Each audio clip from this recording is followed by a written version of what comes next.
বিসমিল্লাহির রহমানির রহিম। সুপ্রিয় ষষ্ঠ শ্রেণীর শিক্ষার্থী বন্ধুরা, তোমাদেরকে আবার স্বাগত জানাচ্ছি তৃতীয় অধ্যায়ের দ্বিতীয় ক্লাসে। এবং আমাদের আজকের আলোচ্য বিষয় হবে সংখ্যা রেখার সাহায্যে পূর্ণ সংখ্যার বিয়োগ।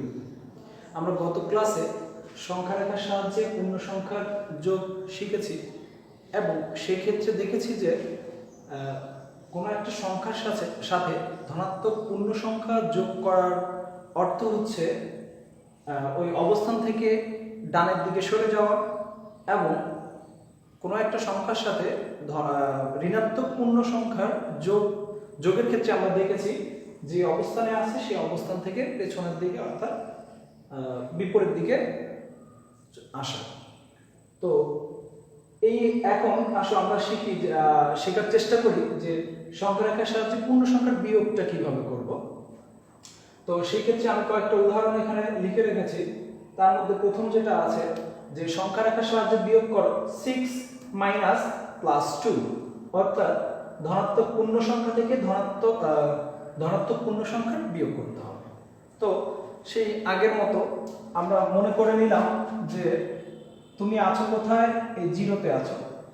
এখন তোমাকে কি বলছে, এখানে কি কমন করতেছে সেটা তোমাকে ফলো করতে হবে। দেখো যে 6 তার মানে প্লাস 6।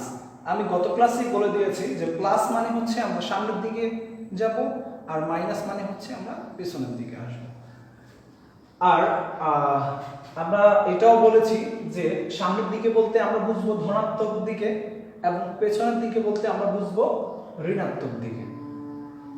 তো আমাদেরকে প্রথমে বলছে প্লাস 6, তার মানে 6 ঘর ডানে যেতে হবে, অর্থাৎ সামনের দিকে এগিয়ে যেতে হবে। 6 আছে কোথায়, এখানে। আমরা চলে গেলাম হাঁটতে হাঁটতে এইখানে চলে গেলাম। এরপরে বলছে বিয়োগ, মানে হচ্ছে এই যে এই বিয়োগটা মানে হচ্ছে কি বিপরীত দিকে যাও। বিপরীত দিকে যাওয়া মানে কত, প্লাস 2, অর্থাৎ 2 ঘর পেছনে। আমরা যেহেতু বলে নিয়েছি যে বিয়োগ মানেই হচ্ছে পেছনে, অতএব তুমি 2 ঘর পেছনের দিকে আসো। 2 ঘর পেছনে মানে কত, 1 2, এখানে আসতে হবে তোমাকে। এইখান থেকে এইখানে, যেহেতু তুমি হাঁটতে হাঁটতে এখানে ছিলে, এখন এখান থেকে 2 ঘর পেছনে যাইতে হবে। অতএব আমরা 2 ঘর পেছনে গিয়ে আমরা অ্যানসার পেলাম কত, কোথায়, আমাদের ফাইনাল ডেস্টিনেশন হলো কোথায়, 4। অতএব আমাদের এই নির্ণয় বিয়োগফলটা হবে কত, 4। অতএব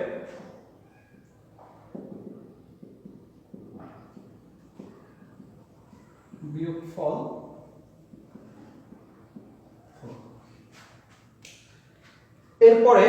এরপরের যে উদাহরণটা রয়েছে সেটা হচ্ছে কি যে 6 থেকে বিয়োগ করো -2, অর্থাৎ একটা ধনাত্মক পূর্ণ সংখ্যা থেকে ঋণাত্মক পূর্ণ সংখ্যার বিয়োগ। তো একইভাবে আমরা মনে করলাম যে আমরা আছি কোথায়, জিরোতে আছি। এখন এখান থেকে প্রথমে আমাদের যেটা দেওয়া আছে প্লাস 6, তার মানে আমাদেরকে কোথায় যেতে হবে, সামনের দিকে যেতে হবে। প্লাস 6 আছে কোথায়, এখানে। 6 ঘর আমরা সামনের দিকে চলে গেলাম, হাঁটতে হাঁটতে 6 ঘর সামনে চলে গেলাম। এরপরে আমাকে বলছে যে দেখো আমরা এখন কি করব, যে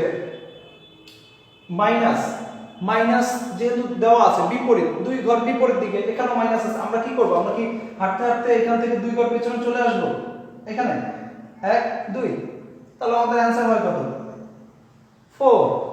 কিন্তু আমরা দেখেছি যে 6 মাইনাস প্লাস 2 ইকুয়াল হচ্ছে 4।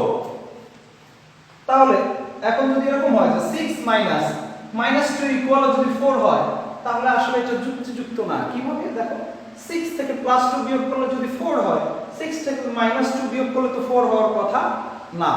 তাহলে আমরা কি করতে পারবো না, পেছনের দিকে আসতে পারবো না। যেহেতু এখানে কমন করতেছে পেছনের দিকে, কিন্তু তারপরে পেছনে আসতে পারবো না। কেন, কারণটা দেখো। কারণ হচ্ছে এখানে বলছে যে পেছনের দিকে যাও, আবার সে বলছে বিপরীত দিকে যাও। এখন আমি যদি তোমাকে প্রশ্ন করি যে তুমি যেখানে দাঁড়িয়ে আছো সেখান থেকে তুমি পেছন দিকে যাও, কথাটা ভালোভাবে খেয়াল করো। যেখানে দাঁড়িয়ে আছো তার পেছনের দিকে যাও। তার মানে তুমি যদি পশ্চিম দিকে মুখ করে দাঁড়িয়ে থাকো, তোমার পেছন হচ্ছে কত, পূর্ব দিক।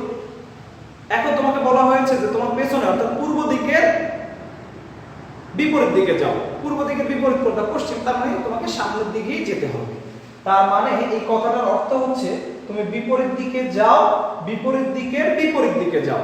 তার মানে হচ্ছে তোমাকে কোথায় চলে যেতে হবে? সামনের দিকে চলে যেতে হবে। সরি, আসলে এখানে হ্যাঁ না, ঠিকই আছে। তার মানে তোমাকে কোথায় যেতে হবে? সামনের দিকে চলে যেতে হবে। তার মানে কয় ঘর? 2 ঘর। 1 2, এই ছিলাম এখানে, চলে গেলাম এখানে। তাহলে আমাদের একদম শেষ রেজাল্ট অর্থাৎ শেষ যেখানে পৌঁছালাম সেটা হচ্ছে কত? 8। অতএব নির্ণেয় বিয়োগফল 8। এরপরে আসো, সংখ্যা রাখার সাহায্যে বিয়োগ করো। -5 -4, দুটাই মাইনাস, যে একটা ঋণাত্মক, আমি সংখ্যা রাখার একটু এঁকে নিই। 1 -1 2 -3 -4 -5 -6 1 2 3 4 5 -6 1 2 3। এই তার মানে এখানে বলা হচ্ছে যে একটা ঋণাত্মক পূর্ণ সংখ্যা থেকে একটা ঋণাত্মক পূর্ণ সংখ্যার বিয়োগ। তো ঋণাত্মক পূর্ণ সংখ্যা যেহেতু আমাদের অ্যাজ ইউজুয়াল আগের মতোই, যে তোমাকে কি করতে হবে? মনে করলাম আমরা কোথায় আছি? 0 তে আছি। সেখান থেকে আমাদেরকে কোথায় আসতে হবে? -5 -5। তার মানে আমি হাঁটতে হাঁটতে কোথায় চলে আসলাম? -5 এর উপরে চলে আসলাম। এখন তোমাকে বলা হয়েছে বিপরীত দিকে যাও, আবার -4।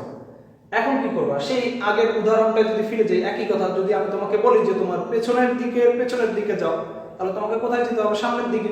ঠিক একই ভাবে এটাকে বলছে বিপরীত দিকে যাও। তার মানে হচ্ছে প্রথমে যেহেতু মাইনাস করতে বলছে, আমরা বিপরীত দিকে আসবো, তার বিপরীত দিক বললে আমরা কোথায় যেতে হবে? আবার এই সামনের দিকে চলে যেতে হবে। তার মানে হচ্ছে আমরা কয় ঘর সামনে যাব? বিপরীত দিকে যাব 4 ঘর। 1 2 3 4। তার মানে আমরা পেলাম কত? -1। তার মানে আমাদের ফাইনাল রেজাল্ট হচ্ছে কত?